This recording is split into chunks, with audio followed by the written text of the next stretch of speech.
السلام عليكم ورحمة الله وبركاته. أعوذ بالله من الشيطان الرجيم. بسم الله الرحمن الرحيم. الحمد لله رب العالمين، والصلاة والسلام على أشرف الخلائق أجمعين، سيدنا وسيد الأولين والآخرين، حبيبنا وحبيب إله العالمين، إمام المرسلين وخاتم النبيين، أبي القاسم المصطفى محمد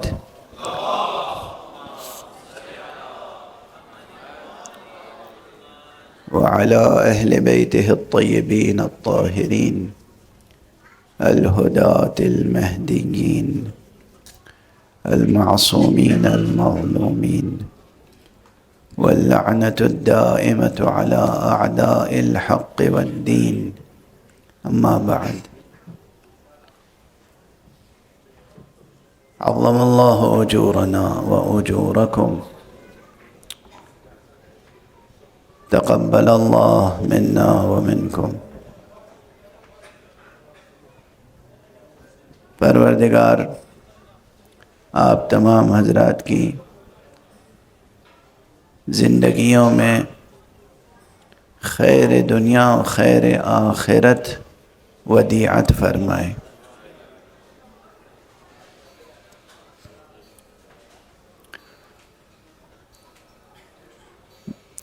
میرے دل سے بے پناہ دعائیں نکلتی ہیں، بے کراں دعائیں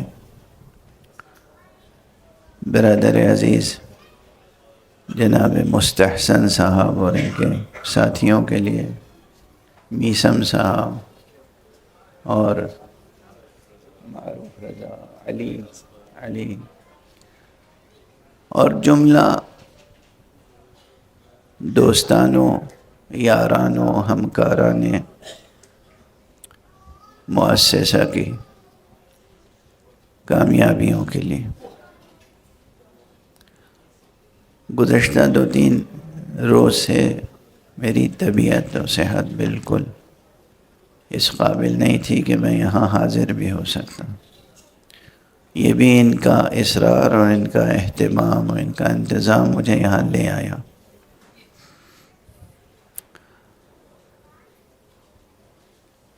کئی اور پروگرامز تھے، یہاں پر مجلسیں تھیں اور میں محروم رہا، نہیں جا سکا. گفتگو کرنے کی سکت بھی نہیں تھی. اس وقت بھی کوئی زیادہ آپ حضرات کا وقت نہیں لوں گا. 2-3 فقرے، 2-3 باتیں.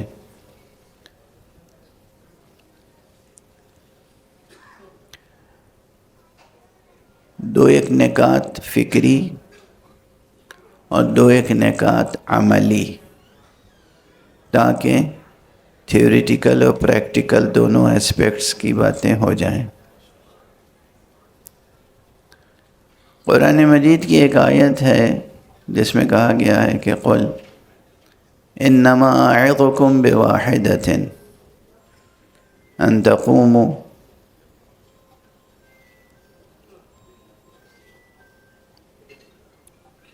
مثنی و فرادا. اے رسول آپ کہہ دیجئے فرادا و مثنی، اے رسول آپ کہہ دیجئے کہ میں بس ایک بات کی تاکید تم لوگوں سے کرتا ہوں. دیکھیے اب ایک عجیب لہجہ ہے نا، پورے قرآن مجید میں ہر سخن اس کا ایک مقام سے ہے. قرآن مجید کی ہر آیت کی اپنی ایک شان ہے. اب یہاں پر پورے قرآن مجید میں ایک منفرد آیت یہ ہے کہ جس میں کہا جا رہا ہے اے رسول آپ کہہ دیجئے کہ میں تو بس ایک بات کی تاکید کرتا ہوں. قل انما اعظکم بواحدہ، میں بس ایک چیز کے لیے تمہیں نصیحت کرتا ہوں، وعظ کرتا ہوں، ایک چیز کی طرف توجہ دلاتا ہوں. غور فرما رہے ہیں سب لوگ؟ پورے قرآن مجید میں یہ ایک آیت ایسی ہے جس میں اللہ فرما رہا ہے اپنے حبیب سے کہ آپ کہہ دیجئے کہ میں تم لوگوں کو بس ایک بات کی تاکید کرتا ہوں. وہ کیا؟ کہ تم لوگ تنہا بھی، فرادہ بھی، اور مثنا یعنی کلیکٹیو انداز سے بھی، انڈیویجولی بھی اور کلیکٹیو بھی، تنہا بھی اور دوسروں کے ساتھ مل کر بھی سوچو. اس بات کے بارے میں سوچو کہ یہ جو رسول ہے، یہ جو تمہارا صاحب ہے، یہ مجنون نہیں ہے. اللہ اکبر، اللہ اکبر. ما بہ من جنہ. عجیب و غریب مقام سخن ہے. اس آیت کی تلاوت کر کے آپ کو جس بات کی طرف توجہ دلانا چاہ رہا ہوں وہ چند نکات ہیں. ایک ایک جملے میں ایک ایک بات عرض کرنا چاہتا ہوں. اپنی اپنی زندگیوں سے اس مضمون کو جوڑ کر سوچیں. آپ دیکھیں گے جب بھی آپ کوئی اہم کام کرنے کے لیے اٹھتے ہیں، کوئی خدمت، کوئی سوشل ویلفیئر کا کام، کوئی ایجوکیشن کا کام، کوئی مذہبی دینی کام، کوئی اہم کام کرنے کے لیے جب آپ اٹھتے ہیں تو بہت سے الزامات آپ پہ لگا دیے جاتے ہیں، جن میں سے ایک معمولی سا الزام یہ بھی ہوتا ہے کہ دیوانہ ہے. ارے میاں دیوانے ہیں، پاگل ہیں، یہ کیا ساری دنیا کو بدل کے رکھ دیں گے؟ یہ کیا کر لیں گے؟ دنیا کا رخ کسی طرف ہے اور یہ کسی اور طرف لے جانا چاہ رہے ہیں، یہ کیا کر لیں گے؟ جہاں بہت سے الزامات لگتے ہیں ان میں سے ایک الزام یہ بھی ہے کہ یہ مجنون ہیں، دیوانے ہیں. آپ پر آپ کوئی کام کرنے کے لیے کھڑے ہوں، آپ پہ یہ الزامات لگتے ہیں. قیاس فرمائیے کہ رسول اللہ صلی اللہ علیہ وآلہ وسلم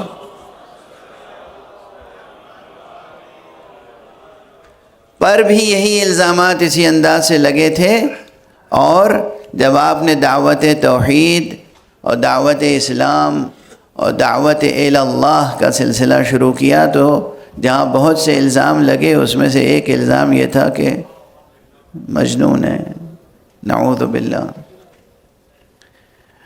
تو اگر یہ جنون کا شاعری میں عشق اور جنون دو چیزیں بہت اہتمام سے شعراء پیش کرتے ہیں. آپ ابھی اقبال کا کلام پیش کر رہے تھے. عشق اور جنون، یہ دونوں چیزیں زندگی کے لیے بہت ضروری ہیں.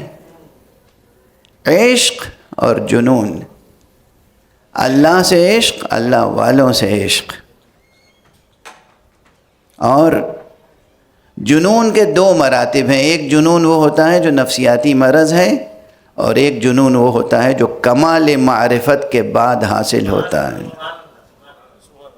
کہ جو اپنے آپ کو رضائے حق کے لیے فنا کر دینے کا جذبہ عطا کرتا ہے. یہ جنون اور یہ عشق دونوں اللہ کی نعمتیں ہیں، اسے طلب کرنا چاہیے. جسے مل جائے اسے سجدہ شکر ادا کرنا چاہیے. بغیر جنون کے اور بغیر عشق کے کوئی کام نہیں ہوتا. عشق کیجئے خدا سے اور خدا والوں سے، اور جنون پیدا کیجئے یہ کہ دنیا کی کسی کی نہ سنیں، بس وہ کریں جو کرنے کا کام ہے، کرتے رہیں.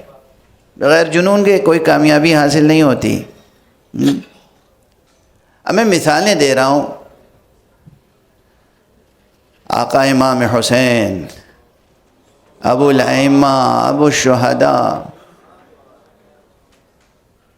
کربلا کا تصور کیجئے، فوجیں آمنے سامنے، ایک طرف پوری دنیا ہے، دنیا کی طاقتیں، ایک طرف تنہا آقا حسین ہے. اس دن جو بنی ہاشم کے جوان ہیں ان کی بات نہیں کر رہا ہوں، ایک کردار جو ایک عام انسان کا کردار ہو سکتا ہے، حر. حر نے کیا کام کیا؟ حر پر کس چیز کا اثر ہوا؟ دنیا والوں کی تعبیر یہی ہو سکتی تھی اس وقت، جو دیکھ رہا ہو کہ اس لشکر کو چھوڑ کے ادھر آ رہا ہے، وہ یہی کہہ سکتا تھا یہ مجنون ہو گیا، یہ دیوانہ ہو گیا، اسے کیا ہو گیا ہے، یہ پوری دنیا چھوڑ کے ادھر جا رہا ہے. مگر اسی عشق اور اسی جنون نے حر کو لعنت اللہ علیہ سے علیہ السلام بنا دیا. عشق خدا، عشق محمد، عشق آل محمد، عشق امام حسین علیہ السلام، اور پھر اس عشق کی راہ میں فنا ہو جانے کا جذبہ، اور اس عشق کے لیے، اس جنون کے لیے تفکر، سوچو. دعوت دے رہے ہیں پیغمبر کی زبان پر، دعوت پروردگار دے رہا ہے کہ سوچو، تفکر کرو. ہم لوگوں کو ہر کام سے پہلے سوچنا ضرور چاہیے، انڈیویجولی بھی، کلیکٹیولی بھی. یہ پلیٹ فارم اسی طرح کا ہے، اور اس طرح کے جتنے پلیٹ فارمز ہیں، لوگ جمع ہوں، سوچیں، سوچ کے آئیں، اور پھر اپنی سوچ کو شیئر کریں دوسروں کے ساتھ. اسی فکر کے نتیجے میں تنہا فکر کرنا اور سب کے ساتھ مل کے فکر کرنا، دو عمل ہیں. یہ دونوں عمل معاشرے کو بہت بلندیوں تک لے جاتے ہیں. عملی جہت سے بھی دو نکات عرض کر دوں بس. ایک یہ قرآن مجید نے فرمایا، آیات قرآنی، وَتَعَاوَنُوا عَلَى الْبِرِّ وَالتَّقْوَى وَلَا تَعَاوَنُوا عَلَى الْإِثْمِ وَالْعُدْوَانِ. ہم لوگ اگر ایک چیز کا عہد کر لیں، کسی بھی اچھا کام کرنے والے کی مخالفت نہیں کریں گے. بس ایک نقطہ. اس راہ میں اپنی کسی بھی غلط فہمی کو بیچ میں نہیں آنے دیں گے.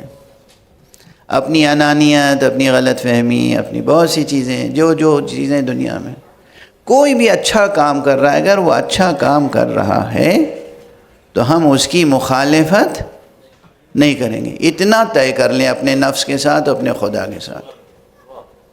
دیکھیے اس دنیا کا کتنا فتنہ کم ہو جائے گا، کتنا فساد کم ہو جائے گا، کتنی نگیٹیویٹی کم ہو جائے گی، کتنی پازیٹیویٹی بڑھ جائے گی، کتنی ہم آہنگی خود بخود بڑھ جائے گی، اور کتنے کاموں کے برکات میں اضافہ ہو جائے گا. کیونکہ بہت سی برکتیں تو یوں ہی ضائع ہو جاتی ہیں نا، اگر سوء ظن پہ بنیاد ہو. پتہ نہیں یہ کیوں کر رہے ہیں.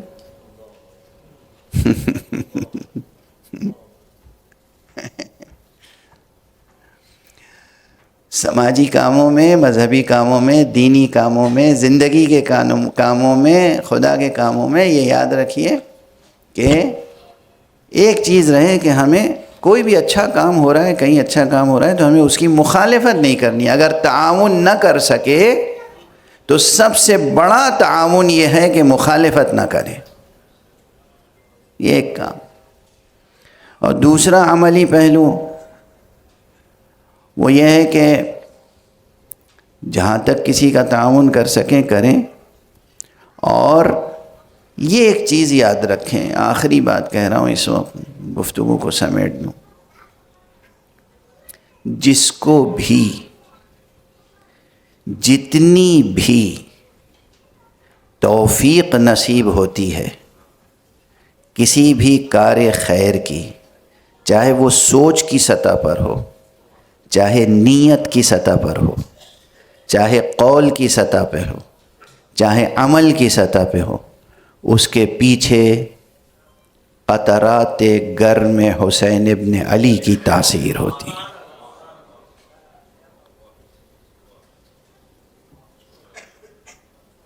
آقا امام حسین کے لہو کی تاثیر اور امام زمانہ علیہ السلام کے انفاس قدسیہ کی حرارت.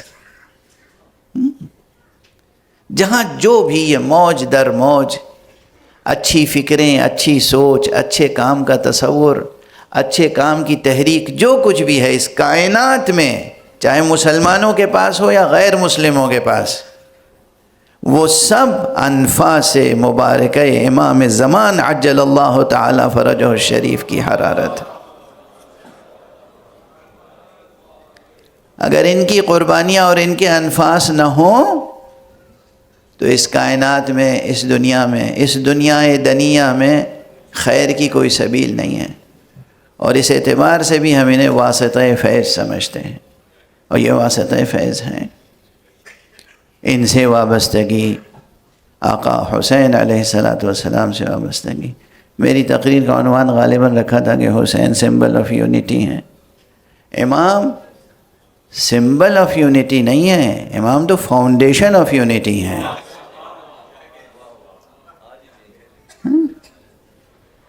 سمبل تو علامت کو کہتے ہیں نا، علامت حسین بنیاد وحدت ہیں، اساس وحدت ہے، فاؤنڈیشن ہے یونٹی کی۔ اور آخری جملہ، حسین کے یہاں آئے ہیں نا، حسین کے یہاں سے لے کے کیا جائیں گے؟ حسین کی بارگاہ بہت بڑی بارگاہ ہے، بہت عظیم بارگاہ۔ دنیا کی چھوٹی چھوٹی حاجتیں طلب نہ کیجیے گا۔ حسین اس عظیم ہستی کا نام ہے جس سے کم خدا طلب کیجیے گا، خدا کو لے کے جائیے گا۔ حسین وسیلہ ہے۔ وسیلہ کس چیز کا وسیلہ؟ دنیا طلبی کا وسیلہ؟ حسین علیہ السلام دنیا حاصل کرنے کا وسیلہ ہے، روپیہ پیسہ حاصل کرنے کا وسیلہ ہے، شہرت حاصل کرنے کا وسیلہ ہے؟ وسیلتی الی اللہ، وسیلتنا الی اللہ، اللہ سبحانہ و تعالیٰ تک پہنچنے کا وسیلہ حسین ہے۔ تو اللہ سے، حسین سے خدا مانگیے گا کہ یا آقا ہم آپ تک آ گئے ہیں، اب آپ ہمیں خدا سے ملا دیجئے، اب ہم خدا سے جدا نہ ہوں، ہماری جو بقیہ زندگی ہے وہ خدا کے لیے ہو، خدا کے ساتھ ہو، خدا کی راہ میں ہو۔ والسلام علیکم ورحمۃ اللہ وبرکاتہ۔